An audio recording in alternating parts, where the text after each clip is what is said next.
पाचक ग्रंथियां होती है, इनसे कौन कौन सा पाचक रस निकलता है और उस पाचक रस का क्या क्या काम होता है, ये बात करेंगे अपन। इस शरीर में कौन कौन सी पाचक ग्रंथियां पाई जाती है, उन पाचक ग्रंथि से कौन सा पाचक रस निकलता है और उस पाचक रस का भोजन के पाचन में क्या भूमिका होती है, क्या कार्य होते हैं उनके। पहले जो पाचक ग्रंथियां होती है, माधव में निम्नलिखित पाचक ग्रंथियां पाई जाती हैं, मनुष्य में निम्नलिखित पाचक ग्रंथियां पाई जाती है। पहली जो पाचक ग्रंथि है वो है लार ग्रंथि। लार ग्रंथि पहली जो पाचक ग्रंथि है वो है लार ग्रंथि। लार ग्रंथि से कौन सा पाचक रस निकलता है और भोजन के पाचन में इसकी क्या भूमिका होती है। दूसरी जो ग्रंथि है वो है अग्नाशय ग्रंथि। अग्नाशय ग्रंथि कहां पर पाई जाती है, कौन कौन से पाचन रस निकलते हैं और भोजन के पाचन में इस ग्रंथि द्वारा स्रावित रसों का क्या कार्य होता है। तीसरी जो ग्रंथि वो होती है यकृत। यकृत या लीवर बोलते हैं इसको। यकृत या लीवर कहां पर पाई जाती है, कौन सा पाचक रस निकलता है और क्या कार्य होते हैं इसके। ये तीन मुख्य ग्रंथियां होती है मानव शरीर में, पाचक ग्रंथियां तीन मुख्य ग्रंथियां हैं, लार ग्रंथि, अग्नाशय ग्रंथि, यकृत या लीवर ग्रंथि। अब लार ग्रंथि कहां पर पाई जाती है, जब अपनी आहार नाल की संरचना का वर्णन किया था, सबसे पहले मुख के बारे में बात हुई थी। मुख का वर्णन किया था कि आहार नाल का प्रथम भाग मुख होता है और वहां पर पढ़ते पढ़ते अपने पढ़ा था कि मुख में लार ग्रंथियां पाई जाती हैं जिनसे लार स्रावित होता है, जो भोजन को लसलसा व चिकना बनाता है। इस तरह की बात वहां पर आई थी। अब अपन बात करेंगे लार ग्रंथि क्या होती है। ये ग्रंथि मुख गुहा में पाई जाती है, मुख में होती है, उस समय की बात आई थी जब संरचना का वर्णन किया था। तो लार ग्रंथि वो मुख में पाई जाती है। इस ग्रंथि से एक रसदार या रस स्रावित होता है जिसको लार बोलते हैं। तो पहला प्रश्न यहाँ पर यही होगा कि लार ग्रंथि से कौन सा पाचक रस स्रावित होता है या कौन सा रस स्रावित होता है। तो लार है वो लार ग्रंथि से स्रावित होता है। ये ग्रंथि मुख में पाई जाती है और इस ग्रंथि से एक रस स्रावित होता है जिसका नाम होता है लार। अब ये लार, इस लार की भोजन के पाचन में क्या भूमिका होती है, यहाँ पर हम बात करिए। आगे प्रश्न ये भी आएगा कि लार के मुख्य कार्य बताइए, क्या काम होते हैं लार के। लार एक सीमित तरल द्रव और चिपचिपा पदार्थ होता है। तरल द्रव होता है, तरल होता है, शीत जैसा होता है, थोड़ा गाढ़ा और चिपचिपा होता है। तो तरल द्रव होता है, शीत जैसा होता है और चिपचिपा होता है। यह भोजन को गीला व लसदार बनाता है। क्या करता है, भोजन को गीला कर देता है। जो भोजन में ग्रहण करते हैं उस भोजन को गीला करता है और उसको लसदार बनाता है। लार का जो मुख्य कार्य होता है वो भोजन में अपचित स्टार्च का मुख में पाचन शुरू करना होता है। यानी स्टार्च का पाचन है वो लार के द्वारा होता है और स्टार्च का पाचन है वो मुख में शुरू हो जाता है। ये भोजन को चिकना और घुलनशील बनाता है। मुखी ग्रसिका व जीभ की सफाई भी करना होता है। ये लार का मुख्य कार्य होता है। तो लार का जो मेन काम होता है वो होता है भोजन को चिकना, लसलसा व घुलनशील बनाना होता है और स्टार्च के पाचन में सबसे महत्वपूर्ण भूमिका निभाता है। तो क्या लिखेंगे बात है कि लार है, लार ग्रंथि है वो मुख गुहा में पाई जाती है। पहली बात ये कि मुख गुहा में होती है। इस ग्रंथि से रस स्रावित होता है जिसको लार बोलते हैं। ये लार भोजन को चिकना और लसलसा बनाता है तथा स्टार्च के पाचन में महत्वपूर्ण भूमिका निभाता है। मुख को, जीभ को, ग्रसनी को, ग्रासिका को आदि को चिकना व नम बनाए रखता है। ये इसका मुख्य काम होता है। अगर छोटा बनना चाहिए लार का मुख्य कार्य क्या है तो भोजन का चिकना व लसलसा बनाना और स्टार्च के पाचन चिकना बनाए रखता है, जीभ को अंदर को चिकना बनाए रखता है तथा भोजन को एक घुलनशील बना देता है। ये लार का मुख्य कार्य होता है। इतनी छोटी सी ग्रंथि होती है, मुख में पाई जाती है, रस रक्त होता है जिसको लार बोलते हैं। लार है वो तरल चिपचिपा व सिर जैसा पदार्थ होता है जो भोजन में मिलकर भोजन को चिकना और रसरसा बना देता है। इसके साथ साथ स्टार्च के पाचन में महत्वपूर्ण भूमिका निभाता है तथा मुख को, जीभ को आदि को नम बनाए रखता है। जैसे आगे पाचन पढ़ेंगे मुख में पाचन, उसमें बात आएगी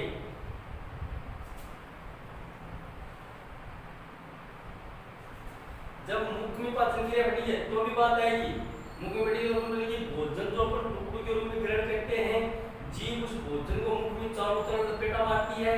जैसे भोजन जीभ और भोजन को चारों तरफ मुंह में घुमाती है, उसी समय भोजन और जीभ उन लार ग्रंथि से टकराती है और जैसे लार ग्रंथि से टकराएगी तो लार स्रावित होगी और लार भोजन में मिलकर के इस भोजन को लुब्धिनुमा, क्योंकि उनका मुख्य काम होता है चिपचिपा बनाना और ढोल से ना तो लुब्धिनुमा बनता है। यह लुब्धिनुमा भोजन है वो जीभ को लपेटा मार करके आगे दिखाती है और ग्रसनी से होती हुई ग्रास नाल के मार्फत आमाशय में भोजन पहुंच जाता है। तो ये पाचन क्रिया मुख से शुरू हो जाती है, उस लार से।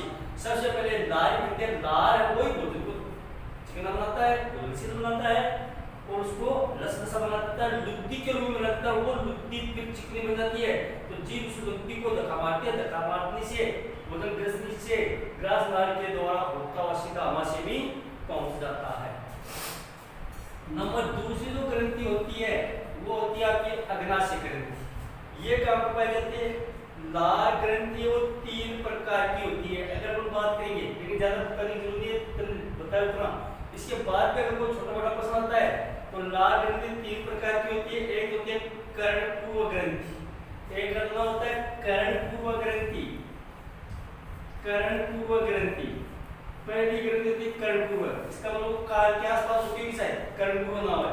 कर्णपूर्व ग्रंथि एक अधोजम ग्रंथि, अधोजम ग्रंथि, अधोजम ग्रंथि और तीसरी होती है आपकी अधोजीवा ग्रंथि, अधोजीवा ग्रंथि। ये 3 भाग होते हैं, एक तो होते कर्णपूर्व ग्रंथि, एक अधोजम ग्रंथि और एक अधोजीवा ग्रंथि। कर्णपूर्व ग्रंथि कहाँ पर पाई जाती है? कर्णपूर्व है, नाम कर्णपूर्व है यानी कान से पहले। कर्णपूर्व ये ग्रंथि कर्ण से पहले पाई जाती है, कर्ण से पहले पाई जाती है। ये ग्रंथि कर्ण से पहले पाई जाती है और इसे एक चिकना पदार्थ स्रावित होता है। दूसरी जो ग्रंथि है अधोजम ग्रंथि, ये ग्रंथि जीभ के नीचे अधोजम, जीभ के नीचे पाई जाती है। ये ग्रंथि जीभ के नीचे पाई जाती है, जिसे तरल तथा श्लेष्मा स्राव होता है। इससे भी एक तरल पदार्थ और श्लेष्मा स्रावित होगा। और अधोजीवा ये ग्रंथि जीभ के नीचे स्थित होती है और इससे भी श्लेष्मा रस स्रावित होता है। तो ये अधोजम जीभ के नीचे और ये भी अधोजीवा, तो नाम एक ही है। तो जीभ के नीचे पाई जाती है, ये कान से पहले पाई जाती है। अब बात आती है कि अग्नाशय ग्रंथि। ये अग्नाशय ग्रंथि कहाँ पर पाई जाती है, कौन सा रस स्रावित होता है और क्या काम होता है इसका? अग्नाशय ग्रंथि का जब अपनी एक बार पढ़ा था अंतःस्रावी ग्रंथि के बारे में पढ़ा था, वहां पर बात आई थी कि अग्नाशय है वो एक अंतःस्रावी बाह्यस्रावी दोनों प्रकार की ग्रंथि होती है और इस ग्रंथि से एक रस स्रावित होता है जो भोजन के प्रसादी में काम आता है। ये बात पढ़ी थी अपनी। फिर पढ़ा था कि अग्नाशय में कुछ विशेष प्रकार की कोशिकाएं पाई जाती हैं, इनको लैंगरेंज द्वीप कहते हैं। उस लैंगरेंज द्वीप से रस स्रावित होता है, जिस रस का नाम होता है क्या? इंसुलिन हार्मोन होता है। ये बात पढ़ी थी अपनी किस गए।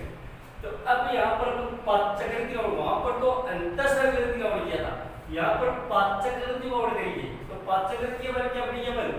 कि यह बाह्यस्रावी और अंतःस्रावी दोनों प्रकार की ग्रंथि होती है। बाह्यस्रावी भी होती है और अंतःस्रावी भी होती है। अंतःस्रावी के रूप में से इंसुलिन व ग्लूकेगोन हार्मोन स्रावित होता है। बात है कि वहां पर 2 प्रकार की ग्रंथियां होती है, उसमें 2 कोशिकाएं पाई जाती है। एक होती है अल्फा ग्रंथि, एक होती है बीटा ग्रंथि। एक से इंसुलिन हार्मोन स्रावित होता है, एक से ग्लूकेगोन हार्मोन स्रावित होता है। ये बात आएगी इसमें। तो अंतःस्रावी और बाह्यस्रावी दोनों प्रकार की ग्रंथि होती है। अंतःस्रावी ग्रंथि के रूप में जैसे इंसुलिन है, अंतःस्रावी ग्रंथि के रूप में इंसुलिन व ग्लूकेगोन।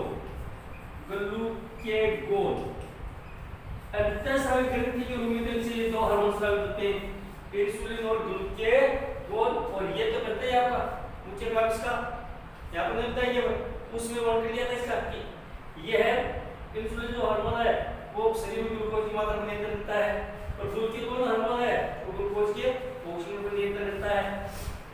यहाँ पर बात करेंगे अपन, सिर्फ यहाँ पर बात बताएंगे कि ये अंतःस्रावी और बाह्यस्रावी दोनों प्रकार की ग्रंथि होती है। अंतःस्रावी ग्रंथि के रूप में जैसे इंसुलिन और ग्लूकेगोन हार्मोन स्रावित होते हैं जो कि रुधिर में ग्लूकोज की मात्रा पर नियंत्रण करते हैं। तथा बाह्यस्रावी ग्रंथि के रूप में, बाह्यस्रावी ग्रंथि के रूप में इसे अग्नाशय रस स्रावित होता है। अग्नाशय रस, ये बात है रस। बाह्यस्रावी ग्रंथि के रूप में अग्नाशय रस स्रावित होता है। अग्नाशय रस स्रावित होता है। यह ग्रंथि यकृत ग्रसनीयता तीली से घिरी रहती है, यानी यकृत के पास एक तरफ यकृत होता है, एक तरफ ग्रसनी होती है और एक तरफ तीली होती है। जब आहार नाल का वर्ण होता है उसमें बात आती है, एक तरफ क्या होती है, तीली होती है। इसकी लंबाई लगभग 6 से 8 इंच होती है। अंदर की लंबाई 6 से 8 इंच लंबी होती है, 6 से 8 इंच लंबी होती है। 6 से लेकर 8 इंच तक ये ग्रंथि लंबाई में पाई जाती है तथा यह युग्याकार की ग्रंथि होती है, इस तरह की। अंग्रेजी अक्षर यू के आकार की यह ग्रंथि होती है। यू आकार का होता है इसका आकार, युग्याकार की ग्रंथि होती है। इस ग्रंथि से कौन कौन से रस, जो अग्नाशय रस होता है उसमें कौन कौन से पाचक रस होते हैं। इस ग्रंथि से इमिलेज, ट्रिप्सिन और लाइपेज आदि एंजाइम्स है, तो 3 होते हैं। तो इमाइलेज, एक लाइपेज और एक ट्रिप्सिन, ये 3 एंजाइम किसमें पाए जाते हैं, अग्नाशय रस में पाए जाते हैं। ये 3 एंजाइम हैं वो इस अग्नाशय रस में पाए जाते हैं, जो कि प्रोटीन, किसका, प्रोटीन, वसा व विटामिन, प्रोटीन, वसा व कार्बोहाइड्रेट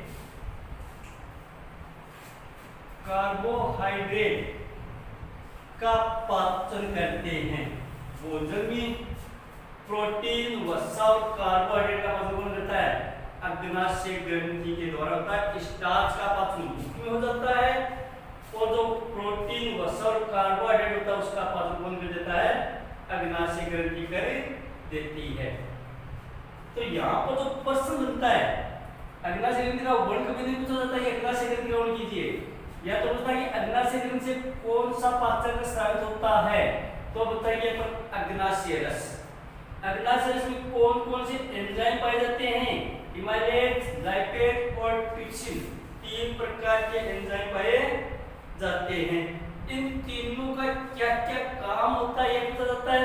तो ये प्रोटीन, वसा और कार्बोहाइड्रेट का पाचन करते हैं। इसके अलावा एक बड़ा प्रश्न और आएगा, अगर यहाँ पर भी ध्यान देता है तो एक बड़ा प्रश्न और आएगा, एक अलग ही आएगा एंजाइम का प्रश्न, कि शरीर में कौन कौन से एंजाइम स्रावित होते हैं, उन एंजाइमों का क्या काम होता है। तो वहां पर एक बड़ी सी तालिका बनाएंगे अपन, एंजाइम का नाम लिखेंगे और उस एंजाइम कौन सा एंजाइम किसके द्वारा स्रावित होता है वो लिखेंगे, और फिर उस एंजाइम का कार्य लिखेंगे। वहां पर बड़ा प्रश्न आ जाएगा। तो यहाँ पर तो सिर्फ अपने की बात करेंगे अग्नाशय ग्रंथि की, यह ग्रंथि अंतःस्रावी और बाह्यस्रावी दोनों प्रकार की ग्रंथि होती है। अंतःस्रावी ग्रंथि के रूप में इंसुलिन और ग्लूकेगोन हार्मोन स्रावित होता है, तथा बाह्यस्रावी ग्रंथि के रूप में इसे अग्नाशय रस स्रावित होता है।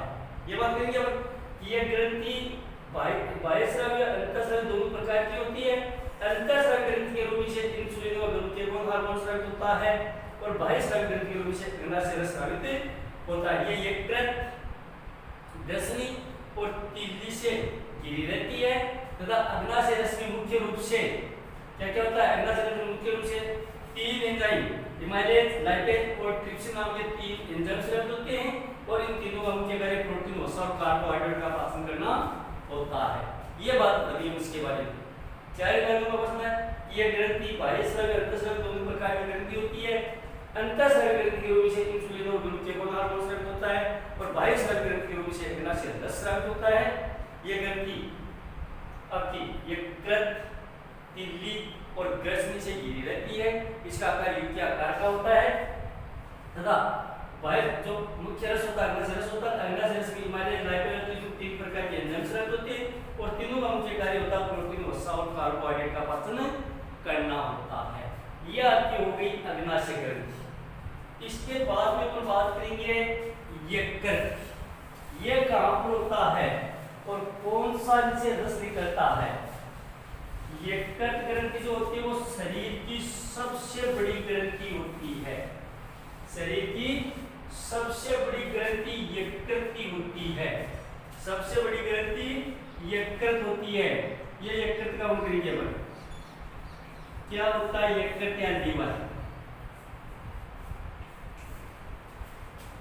ये एक पाचक ग्रंथि होती है क्योंकि ऊपर नाम ही पाचक ग्रंथि है, तो ये पाचक ग्रंथि होती है जो मध्य पट के नीचे स्थित होती है। पाचक ग्रंथि होती है जो मध्य पट, ये जो ढांचा होता है उसके नीचे स्थित होती है तो आकार में त्रिकोणाकार होती है, त्रिभुज के आकार की होती है। त्रिकोणाकार मतलब त्रिभुजाकार होती है और शरीर का एक महत्वपूर्ण अंग होता है।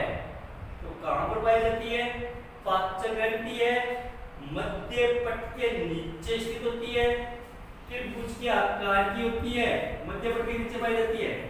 मध्य पट के नीचे, मध्य पट के नीचे त्रिकोणाकार होती है, पाचक ग्रंथि होती है और शरीर की सबसे बड़ी ग्रंथि यही होती है।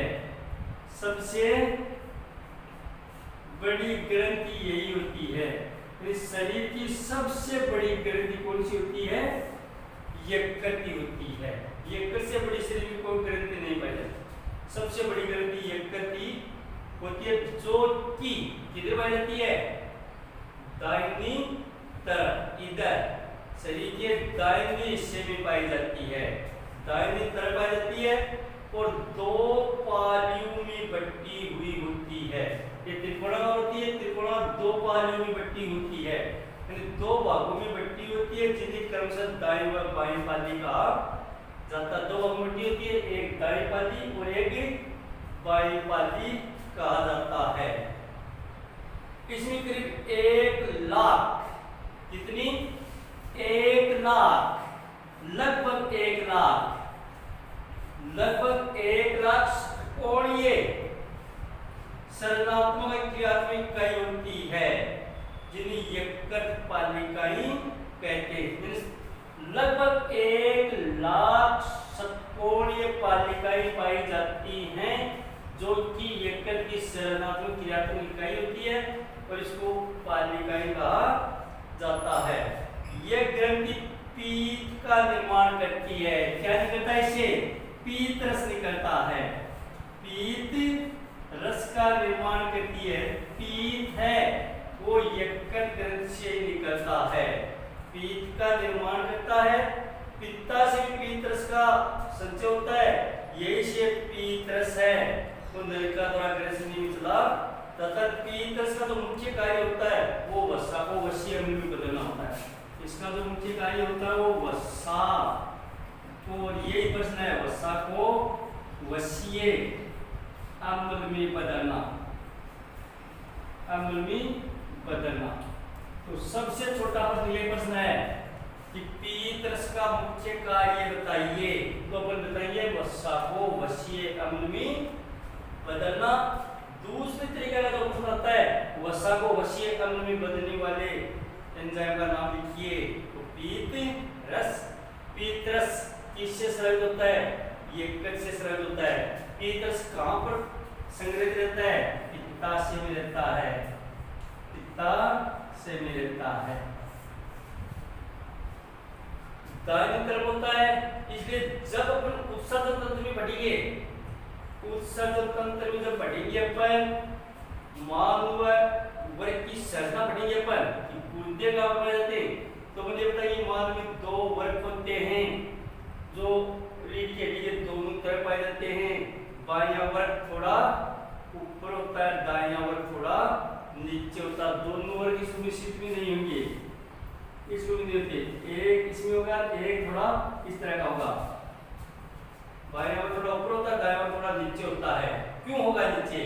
क्योंकि दाहिनी तरफ, अब ये बात है कि दाहिनी तरफ शरीर की सबसे बड़ी ग्रंथि यकृत स्थित होती है, इसलिए ये वर्ग थोड़ा सा ऊपर नीचे होता है, बिल्कुल स्थित भी नहीं होता, क्योंकि शरीर की सबसे बड़ी ग्रंथि यकृत वो दाहिनी तरफ की होती है, इसलिए ये ऊपर नीचे होते हैं। तो यकृत ग्रंथि है, ये पाचक ग्रंथि होती है, इसे पाचक रस निकलेगा। शरीर में दाहिनी तरफ स्थित होती है, शरीर की सबसे बड़ी ग्रंथि होती है, दो पालियों में बटी होती है, जिन्हें दाहिनी बाई पाली कहते हैं। मध्य पट के नीचे स्थित होती है, त्रिकोणाकार होती है। कोई जरूरी नहीं कि जिस लय में इसी तरह पड़ी, पूरी संरचना बताती है कि शरीर की सबसे बड़ी यकृत है वो एक पाचक ग्रंथि होती है, इसे पाचक रस निकलता है। ये मध्य पट के नीचे पाई जाती है, त्रिकोणाकार होती है, शरीर की सबसे बड़ी ग्रंथि होती है। इसमें 1 लाख 2 भागों से मिलकर बनी होती है, जिनके क्रमशः दायां भाग को बायां भाग या दाएं भाग या बाएं भाग कहते हैं। लगभग 1 लाख पालिका पाई जाती है, जिसको यकृत पालिका कहते हैं। इस ग्रंथि से पीत रस निकलता है, पीत रस वो पित्ताशय में संग्रहित रहता है, और पीत रस का मुख्य कार्य वसा को वसीय अम्ल में बदलना होता है। ये पूरी बात होगी किसकी? यकृत की। 2-4 शब्द अगर याद हो गए तो पूरी ग्रंथि और इन्हीं शब्द से पूरी ग्रंथि का वर्णन करेंगे कि ये पाचक ग्रंथि है जो मध्य पट के नीचे स्थित होती है, त्रिकोणाकार होती है, शरीर की सबसे बड़ी ग्रंथि होती है, दो पालियों में बटी होती है, जिनका मतलब दाएं वाली बाएं वाली कहते हैं। इसमें 1 लाख पालिका पाई जाती है, जिसको यकृत पालिका कहा जाता है। पीत रस से यकृत से पीत रस स्रावित होता है, पीत रस वो पित्ताशय में संग्रहित रहता है, और फिर यहाँ से नलिकाओं के द्वारा शरीर के विभिन्न भागों तक पहुंच जाता है। नाम है नलिकाओं के द्वारा, और ये तो पहचान है बाह्य स्राव ग्रंथि की, इसमें नलिकाएं पाई जाती हैं। तो ये पीत रस है वो नलिकाओं के द्वारा शरीर के विभिन्न अंगों तक पहुंच जाता है। पीत रस का जो मुख्य कार्य होता है वो वसा को वसीय अम्ल में बदलना होता है। ये आपकी होगी पित्ताशय की। ये तो आपकी पाचक ग्रंथि होगी लाल अग्नाशय। अब लाल ग्रंथि तो लाल स्रावित होती है, अग्नाशय रस, और यकृत से पीत रस स्रावित होता है। तीन आगे तीनों के मुख्य काम हो गए। अब आगे बात करेंगे हम भोजन का पाचन। भोजन का पाचन, भोजन का पाचन, भोजन का पाचन कैसे होता है? भोजन का पाचन मानव आहार नाल में पाचन क्रिया, या तो भोजन का पाचन बोलेंगे या मानव आहार नाल में पाचन क्रिया। भोजन का पाचन या मानव आहार नाल में पाचन क्रिया। अब किन अंगों में पाचन क्रिया का वर्णन करेंगे अपन? पहले पढ़िए मुख में पाचन क्रिया। मुख में पाचन क्रिया कैसी होती है? फिर पढ़िए आमाशय में पाचन क्रिया, फिर छोटी आंत में, फिर बड़ी आंत में। ये चार भी पढ़िए। पहले पढ़िए मुख में पाचन क्रिया। मुख में क्या क्या होता है? मुख में पाचन क्रिया एक तो मुख में होती है। नंबर 2 होती है आमाशय में। आमाशय में पाचन क्रिया। नंबर 3 छोटी आंत में, छोटी आंत में, और नंबर 4 पर बड़ी आंत में। 4 के पाचन क्रिया पढ़िए। पहले मुख में, फिर आमाशय में, ग्रसनी और ग्रास नली में कोई पाचन क्रिया रहती है, फिर छोटी आंत में, फिर बड़ी आंत में। तो सबसे पहले वर्णन करेंगे अपन मुख में पाचन क्रिया।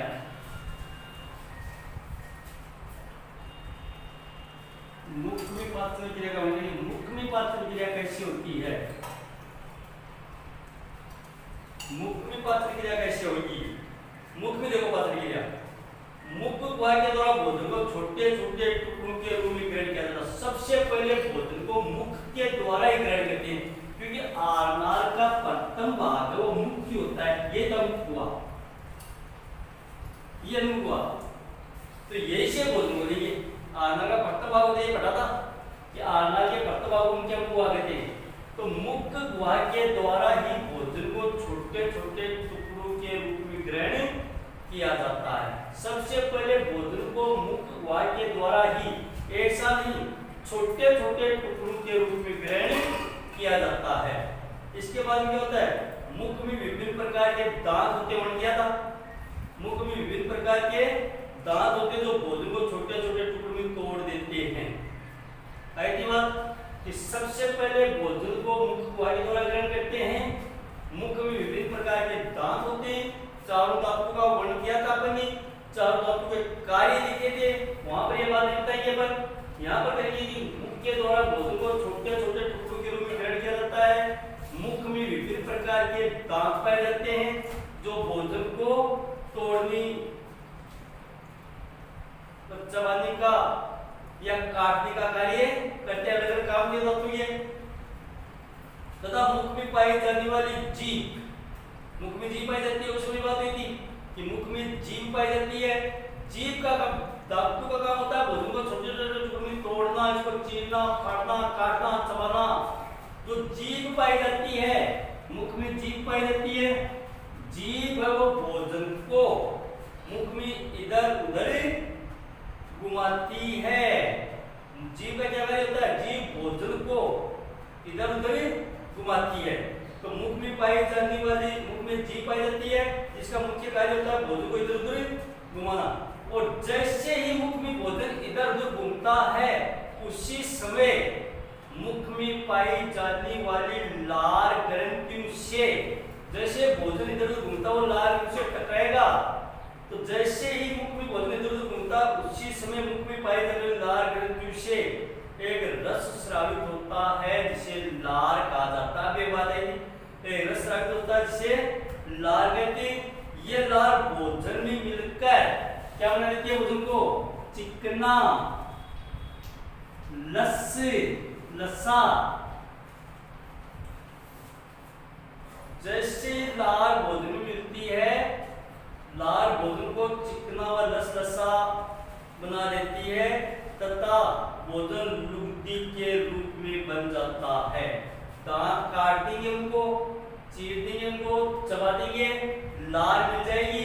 तो लार मिलने से भोजन चिकना और लसलसा हो जाएगा तथा भोजन लुगदी के रूप में हो जाएगा, लुगदी बन जाएगी। भोजन लुगदी नुमा हो जाएगा। उस लुगदी नुमा भोजन को जीभ क्या करती है, आगे धकेल देती है। उस लुगदी नुमा भोजन को जीभ आगे धकेल देती है तथा यह लुगदी नुमा भोजन है वो यहाँ वाली ग्रसनी, ग्रसनी यहाँ पर ग्रास नाल और फिर ग्रास नाल के आगे क्या जाएगा, ग्रास नाल के आगे क्या होता है, यह आपका आमाशय। तो यह लुगदीनुमा भोजन ग्रसनी में और ग्रास नाल में होता है। क्योंकि यहाँ पर कोई बात की नहीं होगी, होता सीधा आ जाता कहाँ पर, आमाशय के कार्य भाग के द्वारा। ये इसका कार्य भाग, ये मालवी भाग और ये इसका खंडित भाग, तीन भाग रहते। तो आमाशय कार्य भाग के द्वारा आमाशय में प्रवेश कर जाता है। ठीक है। लार में एक एंजाइम पाया जाता है जिसे टाइलिन कहते हैं। लार में क्या होगा, एंजाइम जिसका नाम होता है टाइलिन।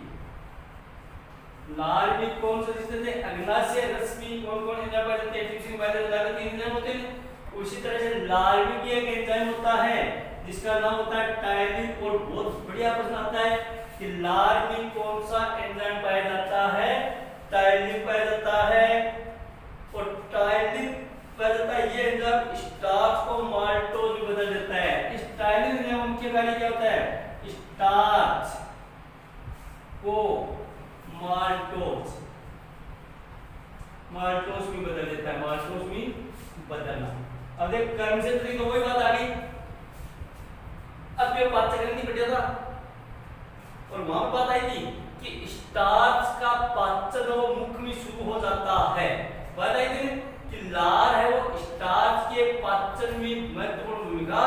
निभाता है। यहाँ पे आ गया लाल, लाल में टाइलिन, और टाइलिन स्टार्च को माल्टोज में बदल देता है,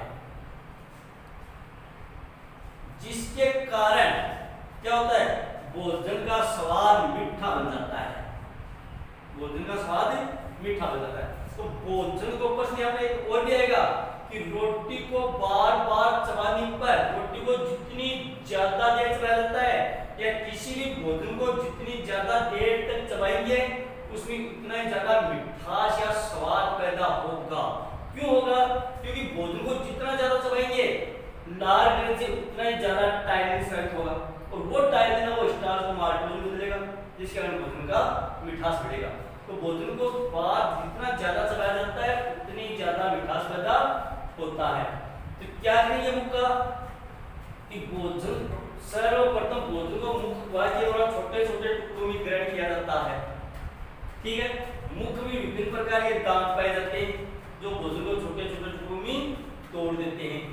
मुख में एक जीभ पाई जाती है जो भोजन को मुख में इधर उधर घुमाती है। जैसे भोजन मुख में इधर उधर घूमता है तो भोजन लाल ग्रंथि से मुख में पाई जाने वाले लाल ग्रंथि से भोजन टकराता है। उसी समय लाल ग्रंथि से एक रस स्रावित होता है जिसको लार कहते हैं। वो लार जैसे भोजन में मिलता है, भोजन चिकना और रसरसदार लुप्ति के रूप में बन जाता है। वो उस लुप्तिनुमा भोजन को जीभ है वो आगे निखेर देती है, और वो लुप्तिनुमा भोजन है वो ग्रास नाल से होता हुआ आमाशय कार्डियो बाकी द्वारा आमाशय में प्रवेश कर जाता है। लार में एक एंजाइम पाया जाता है जिसको टाइलिन कहते हैं। टाइलिन एंजाइम है वो स्टार्च को माल्टोज में बदल देता है। ये बात होती है इसमें मुख में पाचन क्रिया। देखो मुख में कोई लंबी छोटी पाचन क्रिया नहीं होती है। तो पहले पढ़ के वो बात बताइए कि भोजन को मुख के द्वारा छोटे छोटे टुकड़ों में ग्रहण कर लिया जाता है। मुख में विभिन्न प्रकार के दांत पाए जाते हैं, वो पहले वाली बात है, दांत पाए जाते हैं। वो दांत भोजन को छोटे छोटे टुकड़ों में तोड़ देते हैं। मुख में एक जीभ पाई जाती है, वो जीभ भोजन को मुख में इधर उधर घुमाती है। जैसे भोजन इधर उधर मुख में घूमता है उसी समय भोजन लाल ग्रंथि से टकराता है। मुख में लाल ग्रंथियां पाई जाती हैं, उन लाल ग्रंथि से भोजन टकराता है। जैसे भोजन लाल ग्रंथि से टकराता है लाल ग्रंथि से एक रस स्रावित होता है। पहले भी पढ़ चुके हैं, लाल ग्रंथि से रस स्रावित होता है उसको लार बोलते हैं। यह लार भोजन को चिकना, रसरसा व लुप्तिनुमा बना देता है। वो उस लुप्तिनुमा भोजन को जीभ है वो धक्का मारती है, जिससे वो आगे निकल देती है। धक्का मारती से भोजन ग्रस में आता है, और ग्रस में ग्रास नाल में जाता है, और ग्रास नाल से आमाशय कोर्डियो भाग के द्वारा आमाशय में प्रवेश कर जाता है। लार ग्रंथियों में प्रवेश कर जाएगा। लार ग्रंथियों में एक एंजाइम पाया जाता है, लार में एक एंजाइम पाया जाता है जिसको टाइलिन बोलते हैं। इस टाइलिन का मुख्य कार्य स्टार्च को माल्टोज में बदलना होता है, जिसके कारण भोजन का स्वाद क्या बन जाता है, मीठा बन जाता है। अगर स्टार्च माल्टोज में नहीं बदलेगा तो भोजन का स्वाद मीठा नहीं मिलेगा। तो अब दो काम का बता सका आगे बताएगा कि लार के मुख्य कार्य लिखिए। तो अब एक बता रहा कि लार है वो भोजन को चिकना, रसरसा व लुप्तिनुमा बनाता है। दूसरा क्या बता देंगे कि लार स्टार्च को माल्टोज में बदलता है। तीसरा बता देंगे कि लार के कारण भोजन का स्वाद मीठा होता है। ये सिखाने की कार्य लाए